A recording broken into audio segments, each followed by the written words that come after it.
ආත්මවලි අද අපි ඔබත් සම්බන්ධ වෙන්නේ අත ශ්‍රේණියට නියමිත ගණිතය වෙන පොතේ 15 වන පාඩම වන සමීකරණ හා සූත්‍ර කියන පාඩමත් අරගෙන තමයි මම ආවේ. හොඳයි. දැන් අපි බලමු සමීකරණ පාඩම කරන්න කලින් වැදගත් වන වචන කීපයක් තියෙනවා අපි ඒවයි තේරුම පොඩ්ඩක් සලකලා බලමු. මේ සමීකරණ පාඩමේදී කියවෙන එක දෙයක් තමයි අඥාත පද. මොනවද මේ අඥාත පද? අඥාතය නොදන්නා. අගය නොදන්නා අගයක් සහිත දෙයකට කියනවා අඥාත පදයක් කියලා. මොනවද අපි නොදන්න දේවල්? හරි. දැන් මෙතන හිතන්න උදාහරණයක් මම කියන්නම්. බස් එකේ සෙනඟ පුරවල යනවා.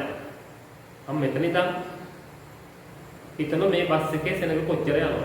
මට හරියටම ගාන කියන්න බෑ. හැබැයි යම් කිසි ප්‍රමාණයක් ඉන්නවා හරියටම ගාන අපි දන්නේ නැහැ. එතකොට මම කියනවා අර බස් එකේ යන මුද්ගලී ප්‍රමාණය x ප්‍රමාණයක් යනවා කියන්නේ. අපි දන්නේ නැති හන්ද හරියටම x ප්‍රමාණයක් යනවා කියන්නේ. එතකොට ඒක නොදන්නා අගයක් නිරූපණය කරන්න අපි ගත්ත ඉංග්‍රීසි සිම්පල් අකුරක්. හය පන්තියේදී අපි මේ පාඩම වීදියේ සංකේත කියන පාඩම ඉගෙනගෙන තියෙනවා මේක හය පන්තියේදී. ඉතින් අපි නොදන්නා අගයකට කියන්න පුළුවන් ඉංග්‍රීසි හෝඩියේ සිම්පල් අකුරක් අඥාත පද. හොඳයි. ඊළඟට තියෙනවා නියත. නියත කියන්නේ මොනවද? නියත කියන්නේ ඒකටත් අපි උදාහරණයක් යනවා පාරේ වාහනයක් ත්‍රී වීල් එකක් යනවා. මේ ත්‍රී වීල් එකේ රෝද ගණන කීයද කියලා අහුවොත් අඥාතයක්ද වෙන්නේ? නෑනේ. රෝද ගණන තියෙන්නේ 3යි. එහෙනම් අපි හරියටම දන්නවා ඒකේ රෝද ගණන කීයද කියලා. එහෙනම් ඒවා ඥාත කියලා කියනවා නියත අගයක් ගන්න අගයක්. හොඳයි. ඊළඟට තියෙනවා විචල්ය. මොනවද විචල්ය කියන්නේ? විචල්යක් කියන්නේ වෙනස් වෙන එක. දැන් අපි හිතමු පොල් ගෙඩියක මිල රුපියල් 60යි. අද රුපියල් 60යි පොල් ගෙඩිය. තව සතියක් විතර යනකොට මොකද වෙන්නේ? පොල් ගෙඩියක මිල එක්ක වැඩි වෙයි නැත්නම් පොඩ්ඩක් අඩු වෙයි. ගොඩක් දුරට සිදු වෙන්නේ වැඩි වෙන්නේ. හරි. එතකොට ඒක වෙනස් වෙනවා. හරියටම නියතකයක් එක අගයක් තියෙන්නේ නැහැ. ත්‍රී වීල් එකේ සීල් රෝද රතේ රෝද 3ක් තියුණාට හැමදාම මේ ඒක වෙනස් වෙන්නේ නැහැ නේ. ඒක නියතයි.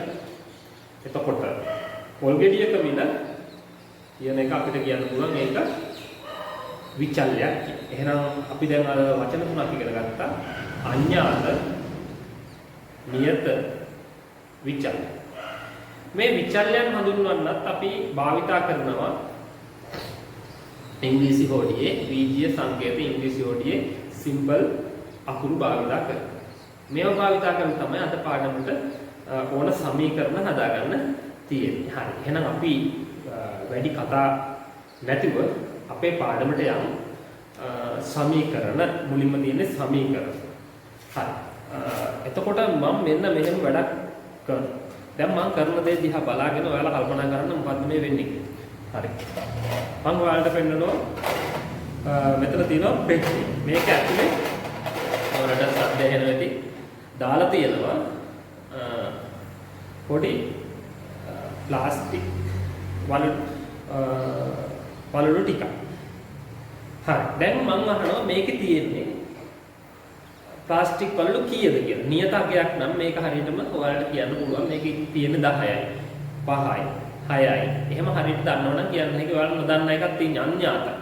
හැබැයි මේක අගය වෙනස් වෙන්නේ නැහැ. මෙතන තියෙන ගාන හැම තියෙනවා නියත අගය. අඥාතය. හරි. දැන් මම කරනවා මෙන්න බලන්න දැන් මම කරන වැඩේ ඊළඟට. මම ඒ වගේ පබළු මගේ අතේ තියෙනවා දෙකක්.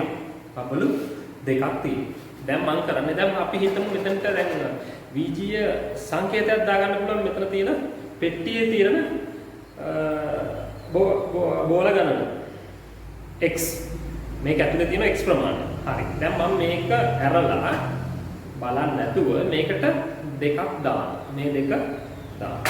හරි. දැන් දාලා වැට. දැන් ඔයාලට කියන්න පුළුවන් මේකේ කලින් තිබුණා x ප්‍රමාණය මම ඔයාලා හොඳටම දන්නවා අගයක් නියත අගයක් දෙකක් මම මේක ඇතුළට දාන්න. දැන් මේක ඇතුළේ තියෙන්නේ කොච්චරද කියන්න පුළුවන්ද? අන්න එහෙම කියන්න පුළුවන් නම් ඒ අගයට කියනවා VG ප්‍රකාශනයක් කියලා. හරි. එහෙනම් අපි ඒක පොඩ්ඩක් බෝඩ් එකේ ලියමු. පෙට්ටියේ තිබුණේ x කලින් තිබුණු ප්‍රමාණය x අලුතෙන් එකතු කළා ඒකට දෙකක්. දැන් පෙට්ටියේ තියෙන ප්‍රමාණය තමයි මේ තියෙන්නේ. හරිද? දැන් පෙට්ටියේ තියෙන ප්‍රමාණය. මේකට කියනවා පුතේ මොකක්ද? VG ප්‍රකාශනය. VG ප්‍රකාශනයේ තිබුණු x කලින් තිබුණා x ප්‍රමාණය ඒකට දෙකක් දැම්මා. දැන් මම කියනවා 12යි මේක ඇතුලේ තියෙන්නේ. හරියට මම දන්නවා වගේ 12. දැන් එහෙනම් අපිට කියන්න පුළුවන් මේ ප්‍රමාණය සමාන වෙනවා 12. හරිද? මේ ප්‍රමාණය සමානයි 12. එතකොට දැන් මේ හැදිලා තියෙන්නේ මොකද්ද? මෙන්න අපිට හැදිලා තියෙනවා අලුත් දෙයක්. VG ප්‍රකාශනය සමාන ලකුණකින් සම්බන්ධ කරලා සංඛ්‍යාවක් සමග. සමහරට සංඛ්‍යාවක් වෙන්න පුළුවන්, සමහරට VG ප්‍රකාශනයක් අතර සම්බන්ධ වෙන්නත් පුළුවන්. දැන් සමාන ලකුණුත් ඇවිල්ලා දෙපැත්තක් තියෙනවා. මේ දෙපැත්තට මේ වම් අත පැත්ත කියලා කියනවා. මේ පැත්ත සමාන ලකුණේ දකුණු අත පැත්ත සමාන ලකුණේ දකුණු අත පැත්ත. එතකොට සමීකරණයේ වම් අත පැත්ත දකුණු අත පැත්ත කියලා දෙකක් තියෙනවා. සමාන ලකුණකින් සම්බන්ධ වෙලා තියෙනවා. හරි. මොකටද මේ සමීකරණ අපි මේ කරන්නේ? දැන් මේකෙන් කරන්න පුළුවන් දේ තමයි නොදන්න එක්කන හොයන්න හැකියි. නොදන්න අගය හොයනවට කියන්නේ සමීකරණය විසඳනවා. දැන් මේ සමීකරණේ විශේෂත්වයක් තියෙනවා. මේකේ තියෙන නොදන්නා පද එක જાතිය. x කට්ටිය විතරයි. x. සමහර ඒවා තියෙන තව ඉස්සරහට ඔයාලා ඉගෙන ගන්න යනකොට අහු වෙනවා. පද දෙක තුනක් තියෙනවා. සමහරට නොදන්නා පද. ඒවත් සමීකරණ තමයි. ඒවට කියන්නේ සරල සමීකරණ කියලා නෙමෙයි. මේවා සරල සමීකරණ. මේකේ අඥාත පදේ දර්ශකය එක වෙනවා. මේකේ දර්ශකය එකයි මේ පේන්න තුනන් මෙතන තියෙන දර්ශකය එකයි. නොදන්න අඥාත පද තියෙන්නේ එකයි. එහෙනම් මේ වගේ සමීකරණ වලට කියනවා සරල සමීකරණ කියලා. දැන් අපි මේ සරල සමීකරණ ගොඩනගලා තියෙන්නේ. මේ පෙට්ටියේ තියෙන ගෝල ගන්න. දැන් කලින් තිබුණු ගාන x. කලින් තිබුණු ගාන x මේ ප්‍රමාණය අපිට හොයන්න පුළුවන්. මේක හොයන්න කරන්න තියෙන්නේ මේ සමීකරණ විසඳන්න. විසඳනවා කියන්නේ දැන් නම් ඔයාලට මේක බලුවම ඕන කෙනෙකුට තේරෙනවා මේ පැත්ත හරියට නිකන් තරාදිය දැම්මගේ දෙපැත්ත හරියට සමතුලිත වෙලා තියෙන්නේ, බැලන්ස් වෙලා තියෙන්නේ. සමතුලිත. හරියට සමීකරණයක් තරාදිය වගේ දෙපැත්ත සමානව හැමතිස්සෙම තියෙන්නේ. ඉතින් මේ පැත්තේ තියෙන ප්‍රමාණය හැමතිස්සෙම මේකට සමාන නම් මේ පැත්තේ 12ක් තියෙනවා. ඔයාලට මෙතන දෙකක් තියෙනවා. එහෙනම් මේක බැලන්ස් වෙන්න නම් මේ පැත්තේ 12 වෙන්න ඕන. 12 වෙන්න නම් මෙතන x වලට එන්න ඕනගේ කීයද? මේ පැත්තේ. මේ පැත්ත x වලට එන්න ඕන. එහෙනම් අපි දන්නවා 10යි. 10යි 2යි එකතු කරාම තමයි මේ පැත්තට සමාන වෙන්නේ 12. එහෙනම් මොන නොදන්න පදය 10යි. මේ හොයාගත්තේ නිකන් සාමාන්‍ය මනෝමය. අපි කල්පනා කරලා බලලා තමයි ටක්කාලා මෙතන උත්තරේ ගත්තේ. හැබැයි මේ සමීකරණ විසඳන්න මේ පාඩම ඉස්සරහට ආගෙන ඉන්න ක්‍රම දෙකක් කියන්න. එකක් තමයි VG ක්‍රමය, අනිත් එක තමයි ගැලීම් සටහන් මගින්. හරි. අපි ওই ක්‍රම දෙක ගැන ඉස්සරහට ගොඩක් කතා කරන්න හන්දා. දැන් ඔයාලට 10000ක් ආවා කතා කරා අඥාත නියත විචල්ය ඊළඟට VG ප්‍රකාශනයක් සමානලකුණු සම්බන්ධ වෙලා සංඛ්‍යාවක් සමග සමීකරණයක් ගොඩනැගිලා මේ සමීකරණය විසඳන්න මනෝමය විසඳුව මෙතෙන්දී අපි උත්තරයක් ලබා ගන්න. හරි. දැන් අපේ යම්කිසි මේ පාඩමේ හැඳින්වීම ඔයාලට කරලා තියෙනවා. දැන් අපි යනවා එහෙමනම් සමීකරණයක් ගොඩනගන්නේ කොහොමද කියලා ගොඩනගන අවස්ථා කීපයක් ඉස්සරහට ඔබ සමග සාකච්ඡා කරා. පළවෙනි අභ්‍යාසයේ සමීකරණ ගොඩනැගීම යටතේ තියෙනවා ගැටලු කීපයක්.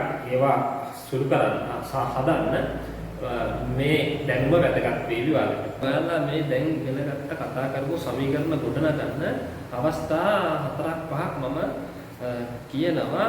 ඒකට සමීකරණය හදන්නයි තියෙන්නේ. ප්‍රකාශය මම දෙනවා. හරි. ඔයාලට පුළුවන් නම් ඒක ලියා ගන්න. ලියාගෙන ඔයාලා පොතේ සටහන් කරගන්න මේ සමීකරණ කොට නැගෙනවා. හරි. මෙන්න මෙහෙම. මම කියන මේ කතාව. බලන්න වෙලෙන්දෙක් අඹ ගේනවා. අඹ තොගයක් අරන් එනවා. අඹ ගේනවා එයා අඹ තොගේ අපි හරියටම ගන්න දන්නේ x ප්‍රමාණයක් ගෙනාවා. එහෙනම් වෙලෙන්ද ගෙනාවා අඹ x ප්‍රමාණය. හරිද? right. අපි ඒක ලියාගත්තා. වෙලෙන්දා ගෙනා අඹ ප්‍රමාණය x වෙලෙන්දාගෙන අඹ ප්‍රමාණය x. හරි. දැන් මේ අඹ ගෙනාවට ගෙනල්ලා බලනකොට ගෙනාවට පස්සේ දැක්කේ අඹ ගෙඩි 20ක් නරක් වෙනවා. හරිද? අඹ ගෙඩි 20ක් නරක් වෙනවා. දැන් ඒ ටික 21. දැන් එයා ගාව තියෙන අඹ ප්‍රමාණය 250. හරිද? දැන් එයා ගාව තියෙන අඹ ප්‍රමාණය 250. කීයක් විසි කරාද? 20ක්. හරි අඹ ගෙඩි 20ක් ඉවත් කරලා. එහෙනම් ඉවත් කරන ප්‍රමාණය ඉවත් කළා 20ක්. හරි. දැන් තිබෙන ප්‍රමාණය වීජීය ප්‍රකාශනයකින් තියන්න පුළුවන්. දැන් තිබෙන අඹ ප්‍රමාණය මොකක්ද? x තියුණු තැනින් ඉවත් කරලා කියන්නේ අඩු වෙනවා 20ක්. x අඩු කිරීම 20යි. මේ ප්‍රමාණය සමාන වෙනවා 250. දැන් එයා ගාව තියෙන 250 කියන දන්නවනේ. එහෙනම් x අඩු කිරීම 20 සමානයි 250. දැන් අපිට ආවා සමීකරණය මේ තොරතුරු සඳහන්. මේකට කියනවා සරල සමීකරණයක් අපි ලබා ගත්තා. වෙනදා ගාව දැන් තිබෙන අම ප්‍රමාණය 250යි කියලා ඒකේ සඳහන් වෙනවා. x කියන එක හොයන්නත් පුළුවන්. x කියන එක හොයන්නත් පුළුවන්. මනෝමයෙන් කෙරුවොත් 20ක් අඩු වුණාම 250 ලැබෙන්න නම් යම් කිසි සංඛ්‍යාවකින් 20ක් අඩු වෙලා 250ක් ලැබෙන්න නම් එහෙනම් 250ට වඩා 20ක් වැඩි සංඛ්‍යාවක් තමයි මෙතන තියෙන්නේ. එහෙනම් මෙතන තියෙන අඹගේ එයාගේ ගෙනාපු අඹ එයා මිලදී ගත්ත අඹ ප්‍රමාණය 270. ඒක අපි සුළු කරන ක්‍රම දෙකක් ඉස්සරහට කතා කරන ඒ හින්දා ඒ ගැන හිතන්න එපා. අපිට දුන්න මෙතෙන්දී සමීකරණය ගොඩනගා ගන්න විතරයි අවශ්‍ය. සංජු කියන ළමයෙක්ගේ වයස අවුරුදු y. දැන් සංජුගේ වයස අවුරුදු y. තව අවුරුදු 4ක් ගියාට පස්සේ තව අවුරුදු 4කින් සංජුට අවුරුදු 18ක් වෙනවා. මේ කතාව මේ ප්‍රකාශය අපිට සමීකරණයක් විදිහට ලියන්න පුළුවන්. සංජුගේ දැන් වයස y. තව අවුරුදු 4ක් යනවා කියන්නේ එයාට තව වයස යනවා අවුරුදු 4ක් එයාට එකතු වෙනවා. එහෙනම් අවුරුදු 4කට පස්සේ සංජුගේ වයස y එකතු කිරීම 4ක්. ඒක සමාන වෙන්නේ 18ට. එහෙනම් y එකතු කිරීම 4 සමානයි 18. හරිද? මෙන්න මේක තමයි සමීකරණය වෙන්නේ. ඒක අර. හරි. කියන්නේ සංඛ්‍යාවක තුන් ගුණයට 11ක් එකතු කළ විට පිළිතුර 41 වේ. සංඛ්‍යාවක තුන් ගුණයට 11ක් එකතු කළ විට පිළිතුර 41 වේ. දැන් මේ කතාව අපි සමීකරණයකින් ගොඩනගා ගන්න ඕන. හරි. අපි බලමු ගොඩනගන්න කොහොමද කියලා. සංඛ්‍යාව x කියලා ගමු. මේකේ තුන් ගුණය කියන්නේ මේක වැඩි කරන්න ඕන කීයද? 3. සංඛ්‍යාවක දැන් තුන් ගුණය x කියන සංඛ්‍යාව තුන් ගුණයට 11ක් එකතු කරනවා. 11ක් එකතු කරාම පිළිතුර 41 සමානයි 41. ඔන්න සමීකරණය දෙපැත්ත අපි හදාගත්තා. තුන් වාරයක් x එකතු කිරීම 11 සමානයි 41යි. තුන් වාරයක් x කියන එක අපිට ලියන්න පුළුවන් 3x එකතු කිරීම 11 සමානයි 41. මේක තමයි පිළිතුර වෙන්නේ. හරි. අපි තව ගණන් හැදුවා. හොඳයි. දැන් අපි සමීකරණයක් විසඳන්න ඉගෙන ගන්නකොට අපිට වැදගත් වෙනවා මෙන්න මේ සමීකරණයක් හරියට තරාදියක සමතුලිතත්ව මට්ටමේ තියෙන තරාදියක් වගේ. දැන් වල මේක උපේනවා තරාදිය තියෙනවා.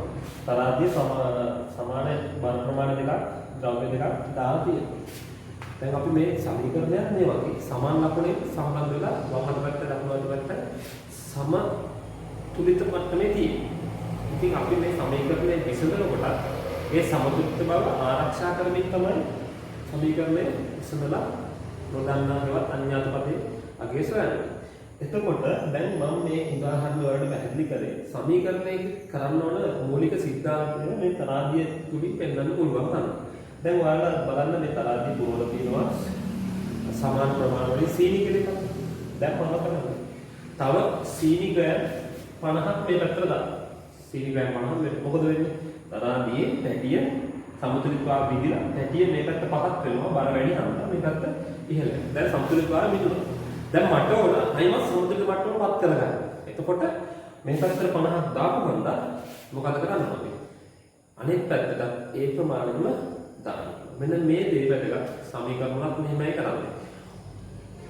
දකුණු අත පැත්තට යම් කිසි දෙයක් එකතු කරොත් ඒ දේම ඒ විදිහටම වම් අත පැත්තට එකතු වෙනවා. ඊට පස්සේ දෙවෙනි එකට මම මෙතනින් සීග්‍රෑම් 50ක් ඉවත් කරගන්න. එතකොට මේ පැත්තේ බර අඩු වෙන මේක පහත් වෙන මේ පැත්ත උදේ යනවා. දැන් අයිම සමතුලිත බව නැති කරගන්න පුළුවන්. මේ පැත්තෙනුත් ග්‍රෑම් 50ක් ගත්තා. එතකොට සමීකරණයක් මේ දෙමයි. සමීකරණයක එක පැත්තකින් යම් කිසි ප්‍රමාණයක් අඩු කරොත් ඒ වගේම අනිත් පැත්තේ ඒ ප්‍රමාණය අඩු කරාම නව සමතුලිත මට්ටමට ගන්න.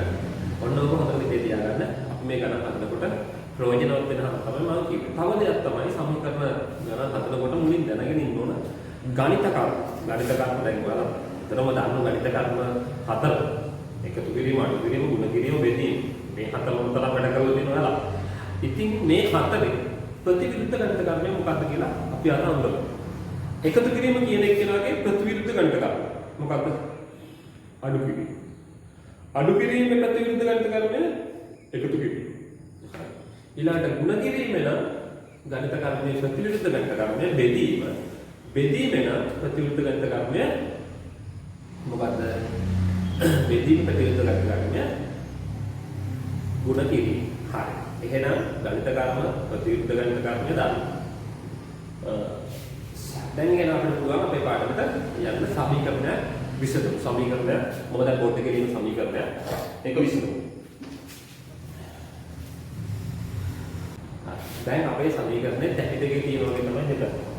ඒක මම අර තරාදිය බැලන්ස් වෙලා තියෙනවා. හරි. දැන් අපිට මේ පැත්තේ x කියන අඥාත පදයට වෙච්ච වැඩේ බලමු. 7ක් එකතු වෙනවා. එහෙනම් මේ 7 මම ඉවත් කරගන්නවා. x කියන එක නම් යනවා මේ 7 ඉවත් කරලා එකතු කිරීම 7 නම් ප්‍රතිවිරුද්ධ ගණිත කර්ම මතක් වෙනවා. මොකද එකතු කිරීම 7 ප්‍රතිවිරුද්ධ ක්‍රියාව. අඩු කිරීම 7. එහෙනම් අපි සමීකරණ දෙපසටම අඩු කිරීම 7 දානවා.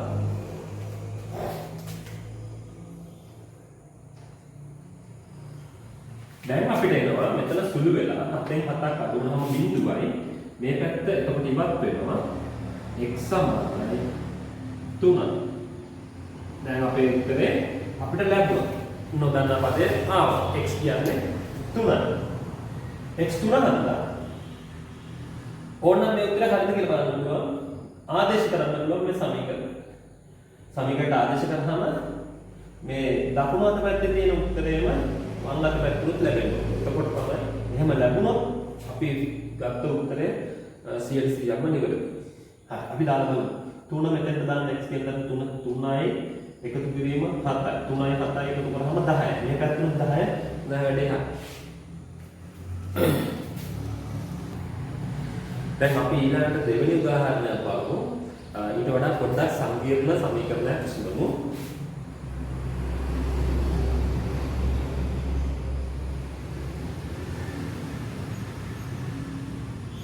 හරි. දැන් මම ලියුවා 3y කිරීම එක සමානයි 11. දැන් අපිට මේකේ කවුද හොයන්න ඕන? නොදන්න පදය y. y හොයන්න ඉස්සෙල්ලා අපි කල්පනා කරමු මේක මොකද්ද y කියලා තියෙන්නේ? 3y වෙලා 3y කියන්නේ 3ෙන් ගුණ වෙලා ඊට පස්සේ එක අඩු වෙලා. හරි. අපි දැන් ප්‍රතිවිරුද්ධ දේ කරමින් තමයි හැමතිස්සෙම මේ ගන්න හදන්නේ. හරියට නිකන් මේක නිකන් අපිට කතාවකින් මේක පැහැදිලි කරන්න බැරි. දැන් මෙතන ඉන්නෝ නොදන්න එකෙක්. අපි හිතමු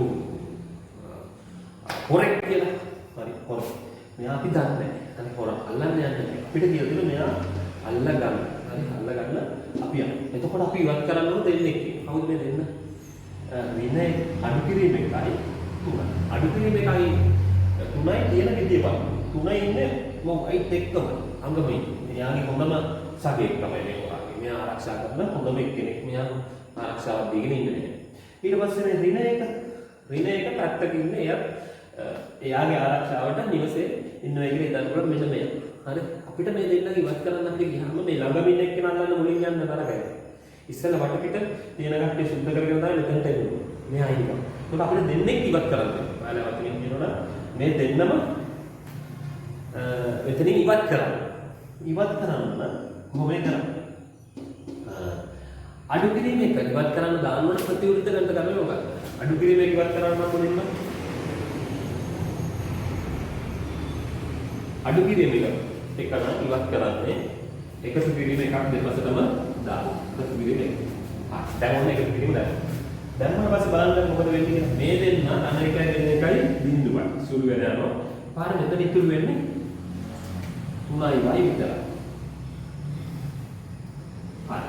දැන් අපි අල්ලන්න යන පුරාගේ එක්කෙනෙක් ඉවරයි. එක ගාඩ් කෙනෙක් ඉවරයි. දැන් ඉවත් කරන්න මෙන්න මෙයා. එයා ඉවත් කරන්න අපි මේ හොරත් එක්ක වයිට් එක්ක මෙයා තියෙන සම්බන්ධය හිතාගන්න. මොකක්ද සම්බන්ධය? එකතු කිරීමක්ද මෙතන තියෙන්නේ? ಗುಣ කිරීමක්ද? බෙදීමක්ද? අඩු කිරීමක්ද? ওই හතර එකක් නේ තියෙන්නේ. එතකොට අපි එකතු කිරීම නම් එකතු කිරීම අපිට තියෙන්නේ. අඩු කිරීම නම් එක තියෙනවා. බෙදීම නම් එකම තියෙනවා. බෙදීමක් විදියට. මෙතන තියෙන්නේ ಗುಣ කිරීම. මෙතන ලකුණ පේන්න නැත්නම් මෙතන තියෙන්නේ මොකද්ද? ಗುಣ කිරීම. එහෙනම් ಗುಣ කිරීම විරුද්ධ එක වල දාන්න. මොකද්ද ಗುಣ කිරීම විරුද්ධ වෙන කරන්නේ? බෙදීම නේද? එහෙනම් මේක ಗುಣ වෙලා තියෙන්නේ 3ෙන් අන්දා. අපි මේක බෙදන්නත් ඕන 3ෙන්. එහෙනම් මේ පැත්ත විතරක් බෙදන්න බෑ. අර පැත්තත් බෙදන්න ඕන සාධාරණව. සමීකරණයක දෙපැත්තටම මම කරනවා කිව්වා. එකම දේ එකම ගණිත කර්මය දෙපැත්තටම කරන්න ඕන. අර හරියට තරාදියේ වගේ. නම් 3ට 3 කැපිලා යනවා. මෙතෙන් 3ට 3 කැපිලා තියා. y සමානයි කීයද? 4යි. y සමානයි 4යි පිළිතුර. y වලට ආපු උත්තරේ නැවත මේ සමීකරණ ආදේශ කිරීමෙන් මේකේ උත්තරේ හරියටම හරියයි කියලා ඔයාලටම චෙක් කරලා බලන්න පුළුවන්. ඒක අනිවාර්යයෙන් වැදගත් දෙයක්. ළමයි ගණන් හදලා අයමත් උත්තරේ දාලා බලන්න පුළුවන් දැන් වල ඒක බලන්න ඕන. ඒක බැලුවාම Tamanට හරියට පොඩ්ඩක් ගණන් තියෙනවා. ආපහු නැවත ගණන් හදලා නිවැරදි කරගන්න අවස්ථාවක් මේ තියෙනවා. හරි. එහෙනම් 4 ආදේශ කරමු මෙතෙන්. y වලට 3 වරක් 4. ඒ කියන්නේ 3 වරක් 4 කියන්නේ 12යි. 12න් එකක් අඩු කරන්න. 12න් එකක් අඩු කරාම 11. එහෙනම් අපිට වම් අත පැත්තෙන් ආව උත්තරේ 11. මේක ලකුණු අත පැත්තෙන් තියෙන 11. එහෙනම් දෙපැත්ත සමාන වුණා. එහෙනම් අපේ උත්තරේ ගැන අපිට විශ්වාසයක් තියෙනවා මේක උත්තරේ 100% නිවැරදි. හරිද? මේ දෙවෙනි ගණන. අද අවසාන උදාහරණයට දැන් අවිල්ල තියෙන්නේ. දැන් ඔයාලා මේක දිහා බලා ඉඳලා ගොඩක් ගණන් හදන්න. ටිකටේ කියන ගණන් ටිකක් තමයි ගණන් හොයාගෙන හදන්න. හදන එකෙන් ඔයාලට ගොඩාක් දේවල් ඉගෙන ගන්න පුළුවන් වෙනවා. ඇත්තටම ගණන් හැදුවාම දිගින් පිට ගොඩක් ගණන් හැදුවාම ඒ තමන්ට නොදැනීම තමන්ගේ ගණිත හැකියාව දියුණු වෙනවා. ඒ නිසා මම දැන් දෙන උදාහරණ 4-5 විතරක් ලියාගන්න බලන්න එපා. තමනුත් අභ්‍යාස වල ගණන් වගේම තවත් ගණන් හොයාගෙන හදන්න. හරි. අපි යනවා අපේ අන්තිම ගණනට. 5x ධන 8 සමානයි 33. සමීකරණය මෙන්න. ඒක නොදන්න පදය x එයා හොයන්නයි ඕන. අර ඉස්සෙල්ලා වගේම දෙන්නෙක් ඉන්න ඉවත් කරන්න. 5යි 8යි. ගණිත කර්ම දෙකක් සම්බන්ධ වෙලා තියෙනවා. කවුද ගණිත කර්ම දෙක? මෙතන 5යි x උයි තියෙන අතර සම්බන්ධය ගුණ කිරීමක්. මෙතන තියෙන්නේ මේ දෙකත් එක්ක එකතු කිරීමක්. එහෙනම් එකතු කිරීමයි ගුණ කිරීමයි දෙකම ඉවත් කරන්න. අපිට දැන් මුලින්ම අපි ආයතින් ඉන්න එක්කෙනා එකතු කරලා තියෙනවා 8ක්. එකතු කිරීමේ විරුද්ධ දේ කරලා එයා ඉවත් කරගෙන ඉඳින්නේ. 5x ධන 8 සමානයි 33. ඒක ලියාගත්තා. එකතු කිරීමට හන්දා මේ පැත්තට දැම්ම අඩු කිරීම 8. ප්‍රතිවිරුද්ධ ගණිත කර්ම. මේ පැත්තට දැම්ම අඩු කිරීම 8. එතකොට මෙතන ධන 8ෙන් 8ක් ගියාම බිඳුව වෙනවා. එතකොට 5x කියන එක මෙතන ඉතුරු වෙන්නේ 33ෙන් 8ක් ගියාම 25. දැන් ටිකක් තවත් සරල වුණා. සරලම එකට තව සරල වුණා. දැන් මේ දෙක අතර සම්බන්ධය. මොකක්ද සම්බන්ධය? 5 වරක් x වරක් ගුණිතය නම් අපි කරන්නේ මේ පැත්ත ගුණිතයේ විරුද්ධ දේ බෙදීම 5. දෙපැත්තම 5න් බෙදෙනවා. 5න් ගුණ වෙලා හන්ද 5න් බෙදෙනවා. 5ට 5 කැපිලා යනවා. x සමානයි 5. ගුණ වෙලා තියෙන්නේ කියන්නේ ඒකෙන්ම තමයි අපි බෙදන්නේ.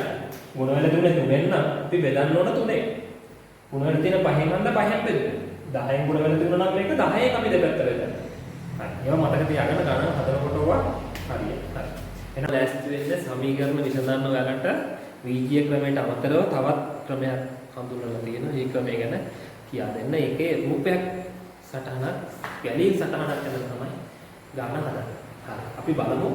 අපි උදාහරණ 3ක් කියා දෙනවා. මම උදාහරණ 3ක් කියා දෙනවා ඔයාලට. ඒ 3 හොඳට අධ්‍යයනය කරන්න.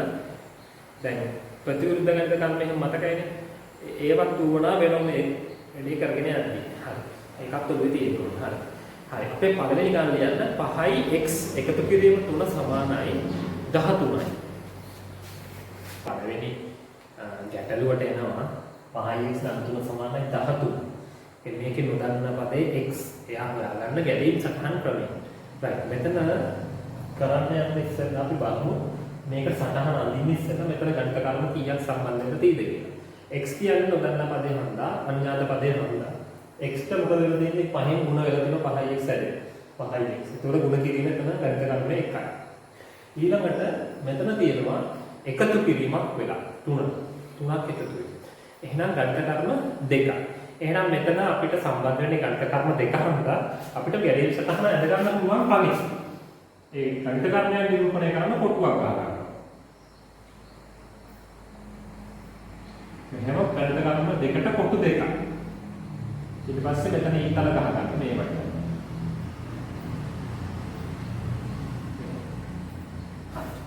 දැන් මේක පුරවගෙන යන්නයි තියෙන්නේ. අපි පටන් ගන්න අපේ අඥාත පදයෙන් හොයන්න ඕන පදයෙන් පටන් ගන්න. කවුරු මෙතන තියෙන්නේ අඥාත පදය x. එතකොට x කියන එක වෙනවා. දැන් මොකද වෙන්නේ පළවෙනි සැරේ. පළවෙනි වතාව. මෙතන කෙලවර ඉඳලා යන්නේ මේ වම් අත පැත්ත. වම් අත පැත්ත ගැලීම් සටහනේ යනවා. ඊළඟට දකුණු අත පැත්ත ප්‍රතිලෝම ගැලීම් සටහනේ මේ පැත්තට එනවා. එතකොට හරියට මේක යන්න උත්තරේ ලැබෙන මේ ගමන ගිහිල්ලා ආවට පස්සේ. හරිද? හරි ලේසි. අපි බලමු ඉක්මනට මේක දාන්න. x කියන එක න 5න් ගුණ වෙලා 5x හැදෙලා තියෙනවා. එහෙනම් මෙතන ගණිත කර්මයේ තියෙනවා ගුණ කිරීම 5. ගුණ කිරීම 5. එතකොට හැදෙන්නේ කවුද? ඒක අපි මේ ඉඳන් උඩින් තියෙනවා 5x. ඒ 5x යනවා ඊළඟ ගණිත කර්මයට. මොකද වෙලා තියෙන්නේ? ඒකට එකතු වෙනවා 3ක්. මම අතු පෑඩෙන් කියන්නේ ගණිත කර්ම. හරි. දැන් අපේ ප්‍රකාශනයේ වීජීය ප්‍රකාශනයේ පැත්තේ හැදෙනවා. මොකද්ද හැදෙන්නේ? 5x ධන 3. දැන් අපේ ගැලීම් සටහනේ එක පැත්තක් ඉවරයි. ඊළඟට අපි දකුණු අත පැත්තේ සංඛ්‍යා විදලා ආපස්සට එනවා. එතකොට මේ ගැලීම් සටහන මේ විදිහටම ඊතල හරවනවා මේ අනිත් පැත්ත. ගණිත කර්ම දාපු කොටු දෙක ඒ විදිහටම ගන්නවා. අපි ඒක අඳගෙන ඉන්නේ.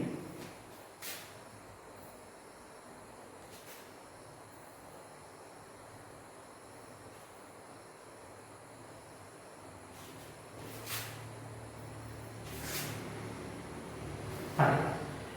දැන් අපි පටන් ගන්න මේ පැත්ත 13න් පටන් ගන්න. 13න්. දැන් ඔයාලා ඉගෙන ගත්ත ප්‍රතිලෝම ප්‍රතිවිරුද්ධ ගණිත කර්මය. එකතු කිරීම 3. එකතු කිරීම ප්‍රතිවිරුද්ධ එක අඩු කිරීම. එහෙනම් එකතු කිරීම 3 නම් ප්‍රතිවිරුද්ධ ගණිත කර්මය අඩු කිරීම 3. මෙතන ගුණ කිරීම 5 නම් ප්‍රතිවිරුද්ධ ගණිත කර්මය එක ඇතුළේ ලියාගන්නේ බෙදීම 5. දැන් මේක 13 එනවා මේ කොටුව ඇතුළට. කොටුව ඇතුළේදී මෙන්න මේක සිද්ධ කරනවා. මේ ගණිත කර්මය සුළු වෙනවා. ඒක එළියට එන්නේ කවුද එතකොට? මේකෙන් 13 මේක ඇතුළට ආවට පස්සේ 3ක් අඩු කරගන්න. 3 අඩු කරගත්තාම ඉතුරු වෙන්නේ 10යි. ඒ 10 මේක එළියට. ඒක ඊතලෙ එළියට. ඊට පස්සේ 10 යනවා මේ කාමරය ඇතුළට. එතකොට 10 5න් බෙදෙනවා. 10 5න් බෙදුනාම ඊට උත්තරේ 2යි. දැන් අපිට x කියන එක්කෙනාට යටින් හරියටම උත්තරේ ලැබිලා තියෙනවා. හරිම පහසු. මේනෝනේ ගැලීම් සටහන ගියා. ප්‍රතිලෝම ගැලීම් සටහන x වලට දෙක දැම්මොත් ලැබෙන හැටි බලන්න. 5 වරක් 2 එකතු කිරීම 3. 5 වරක් 2 10යි 10යි 3යි 13යි. එතකොට මේ පැත්තෙන් 13 ලැබෙනවා. මේ පැත්තෙන් ලැබෙලා තියෙන්නේ 13. එතකොට සමීකරණය බැලන්ස් සමාන වෙලා එහෙනම් උත්තරේ හරි අපි ගන්න උත්තරේ හරියටම හරි. මේක තමයි අපේ පළවෙනි උදාහරණය. ඊළඟ අපි යමු දෙවෙනි උදාහරණය බලන්න. එහෙනම් ඉක්මනින් උත්තරේ ගන්න සරලයි. මේක බලමු. 4 y වලින් වැඩි වෙලා 4y වැඩි කිරීමක් ගුණ කිරීමක් තියෙනවා. ඊට පස්සේ අඩු කිරීමක් තියෙනවා. ඒතර ගණිත කර්ම දෙකයි. කාමර දෙකක් ඇතුළේ කොටු දෙකක් ගැහුවා. ඊතල ගැහුවා. අනිත් පැත්තට කොටු දෙකයි ආපස්සට ඊතල ගැහුවා. ඒ ටික කරගෙන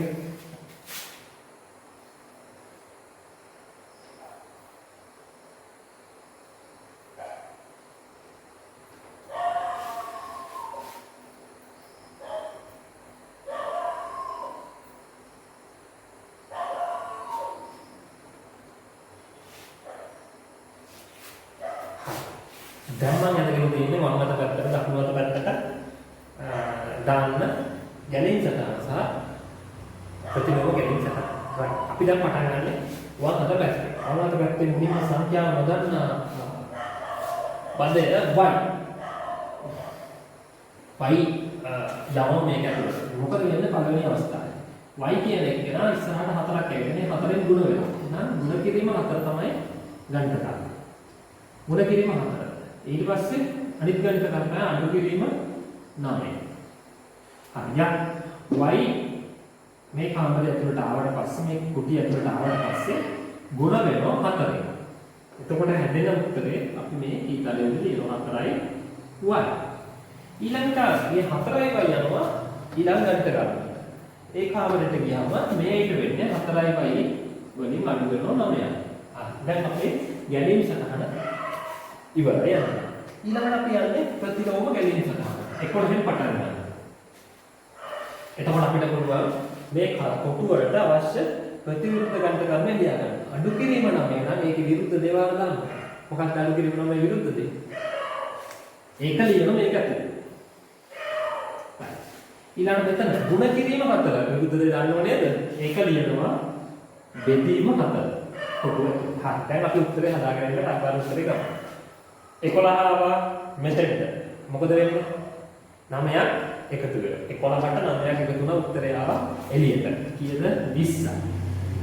20 ආවා මෙතෙන්ට. මේක ඇතුළට ගා 20 කඩලා 4ට බෙදෙනවා. මේක ආවා. 20 4ට බෙදුවාම වල දන්නවා 24ට බෙදුවාම 5 එළියට එනවා. එතකොට y යටින් උත්තර හරියට වෙනවා y සමානයි 5යි. මේ උත්තරේ නිවැරදිද බලන්න. මේ උත්තරේ ආදේශ කරලා බලන්න පුළුවන්.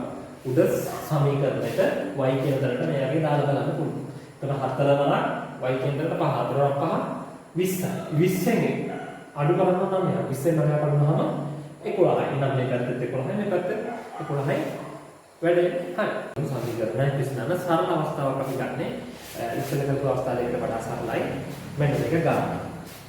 y ධන 3 සමානයි 12යි. right. මෙතන අන්තිමට අපිට පුළුවන් y ට මොකද වෙලා තියෙන්නේ? ඉස්සරහ මෙතන සංගුණකයක් තිබුණා. දැන් ඒකක් නැහැ. y එකතු කිරීම 3. y ට වෙලා තියෙන එක ගණිත කර්මයක් තියෙනවා. එහෙනම් අපි අද ගණිත කර්ම වලට අඳින්න තියෙන්නේ එක කුටියක්. මෙන්න ඒක ගන්න. අපි සැකිල්ලක් ගන්නවා. මෙහෙම ප්‍රතිලෝම ගැලීම් සටහනට මේ පැත්තට ගන්නවා. හරි. දැන් අපි සංඛ්‍යා දෙක දාලා විතරයි තියෙන්නේ. y කියන සංඛ්‍යාව තියෙන්නේ ගණිත කර්මයේ එකතු කිරීම 3. එතකොට හැදෙනවා y ධන 3 ඊතල මෙහා පැත්තේ. පස්සේ 12 අරගෙන යනවා ප්‍රතිවිරුද්ධ ගණිත කර්මයේ එකතු කිරීම 3 කියන එක අඩු කිරීම 3. එතකොට 12 මේක අංක ඇතුළට ආවම 3ක් අඩු කරගන්න. 3ක් අඩු වුණාම උත්තරෙ මෙතනට එනවා. y සමානයි 9. සරලව ගන්න.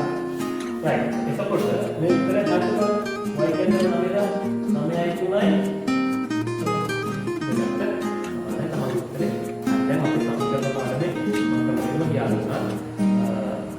ගැලීම් සටහන් වීර්ය සමීකරණ ගොඩනැගීම කරා විසඳීම ක්‍රම දෙකක් කරා. හරි. දැන් අපි යන්නේ සූත්‍ර කියන කොටසට පාඩමේ අන්තිම කොටස. සමීකරණයි සූත්‍රයි ಜಾති දෙකක්. සූත්‍රයකදී සම්බන්ධ වෙන්නේ විචල්යන්.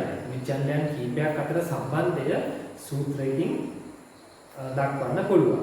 අපි මෙහෙම කිව්වට වලට තේරෙන එකක් නැහැ. මම පොඩි උදාහරණයක් කරලා පෙන්නන්න. අපි හිතමු එහෙම සම්පාද ත්‍රිකෝණයක් තියෙනවා. විචල්යන්.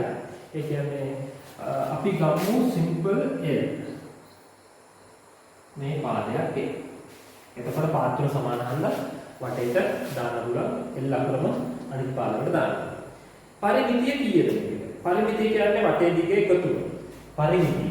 දැන් අපිට පරිමිතිය ඉංග්‍රීසියෙන් කියන්නේ පරිමීටර් හන්දා කීයක් තුල පරිමිතිය P සඳහා සූත්‍රය ගොඩනගන්න පුළුවන්. P සමානයි L එකතු කිරීම L එකතු කිරීම L. පැති තුන එකතු. ඒ කියන්නේ 3 වාරයක් L. P සමානයි 3යි L. දැන් අපිට මේක සූත්‍රයක් විදිහට භාවිත කරන්න පුළුවන්. මොකක්ද සූත්‍රයක් කියන්නේ? දැන් එක එක සම්පාද ත්‍රිකෝණ තියෙනවා දිග වෙනස්.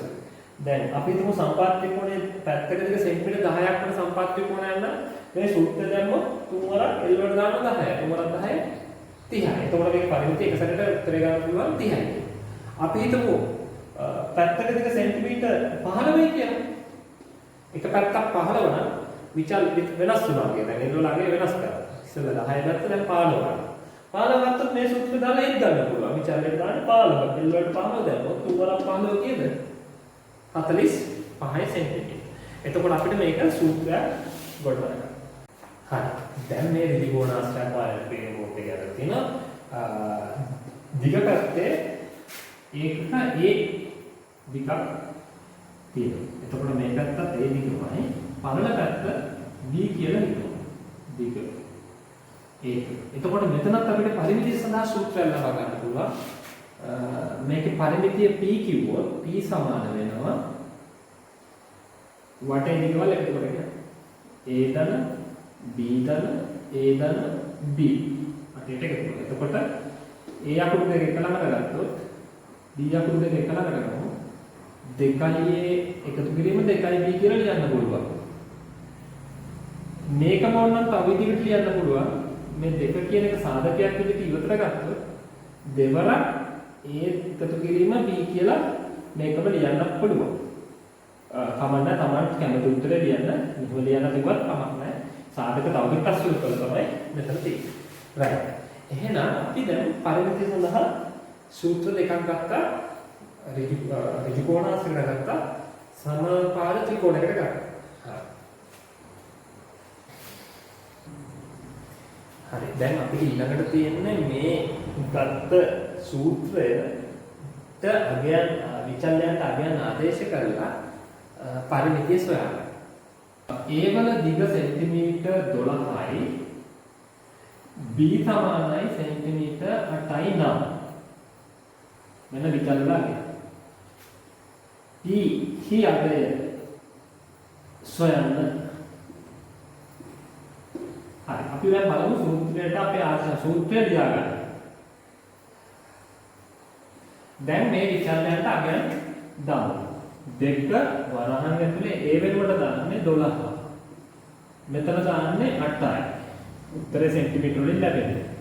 12යි 8යි 20යි. වරහණෙන් කියන්නේ ගුණ කිරීම. දෙකෙන් ගුණ. 20 දෙකෙන් ගුණ කරාම 40යි. පරිමිතිය හන්දා ඒකකය අපි දීලා තියෙන එකක වලින් මෙතන ගත්තොත් සෙන්ටිමීටර කියන උත්තරෙදි තබන්න ඕන. හරි. එතකොට පරිමිතිය සෙන්ටිමීටර 40යි මේ අගයන් දෙක තියෙනවා. 12යි 8යි. දැන් වෙන අගයන් දෙකක් දාලා ඕන මේ සූත්‍රයෙන්ම මේක ඊට වඩා වෙනස් දිග පරිමිතිය ඍජුකෝණාශ්‍රයක පරිමිතිය හොයන්න පුළුවන් වෙනවා. හොඳයි දැන් අපි හදන්නේ අපේ අවසන් ගැටලුව සාකච්ඡා කරන්න සූත්‍රයකට අගයක් ආදේශ කරමින් බලන්න මේ ගාන ලියන්න.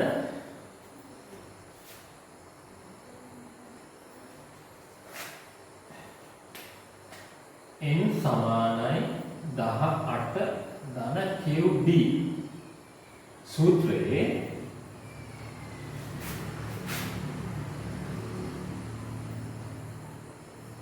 Q සමානයි 10යි D සමානයි 5යි වන විට එන්හි අගය සොයන්න ගානය ගන්න. හරි අපි දැන් අක්කර බලමු මේ ගන්න සුළු කරලා. ආදේශකෙකින් තියෙන්නේ n සමානයි 18 එකතු කිරීම QD අතර සම්බන්ධය පෙන්නේ නැහැ. ඒ නැත්නම් අපි දන්නවා මෙතන තියෙන්නේ දෙක අතර සම්බන්ධය ගුණ කිරීම. Q කියන අපේ ආදේශ කරනවා වලට 10යි. QD වලින් 10යි. D වලට ඒක ගුණ කිරීම වුණා ගන්නවා. D වලට ගන්නවා 5. මේක අතට පඩිනවා 5. 10 වරක් 5 50යි. මෙතනින් 18. 50යි 18යි 68. n සමානයි 68. උත්තරේ ලැබෙනවා අපිට n සමානයි 68 කියලා. හොඳයි. දැන් අපි අද දවසේ ගොඩක් දේවල් සමීකරණ සූත්‍ර පිටපත ඉගෙන ගත්තා. අවවාදයට තියෙනවා අභ්‍යාස පාදක ඒකකයේ අභ්‍යාස සියල්ල ඒ සියල්ලම පිළිතුරු සපයන්න තවත් අමතර ගැටලු හොයාගෙන හදන්න. තවත් මේ වගේ අලුත් වීඩියෝකින් ඔබ